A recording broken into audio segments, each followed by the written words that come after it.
Өзүңүз айтып берсеңиз, окуя кандай болгон?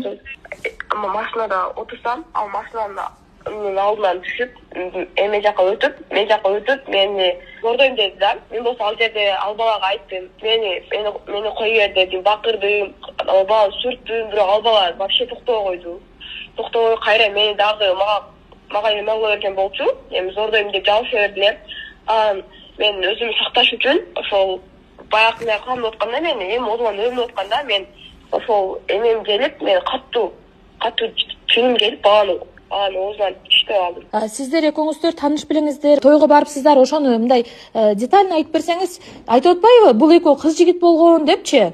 Вообще ал менен кыз жигит болуп жүргөн деле эмесмин.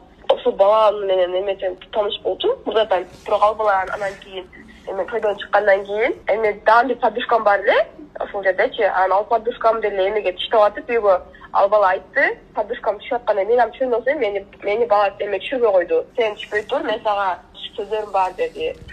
Мен жок түшөм десем, мени түшүрбөй койду вообще. Базар жака машинасын айдап алып барды дагы. Бир маалда жакшы эле сүйлөп атканда, бир маалда эле башкача сөздөр башкача болуп, мага башкача сөздөр сүйлөп, мен айттым, анда ушул жерде түшүрүп кое бериңиз, мен өзүм үйгө такси чакырып кетип калам десем, жок, такси чакырбай эле кой, өзүм ал жерге кетип коем деди. Анан бир маалда машинадан түштү дагы, эме жака өтүп, машинанын бул жак бетине өттү дагы. Мен отурган жактан эшигин ачты, ачып эле мен жака эме кылып келди да, типа башкача движение менен эме кылып келди мага.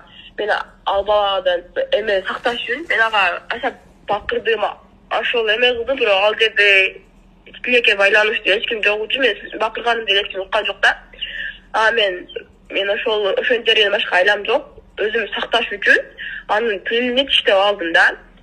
Анда дагы баланын тили жуунуп кетишин, мындай болуп кетишин билген эмесмин да. Мен просто өзүмдү коргош үчүн баланын тилин тиштедим.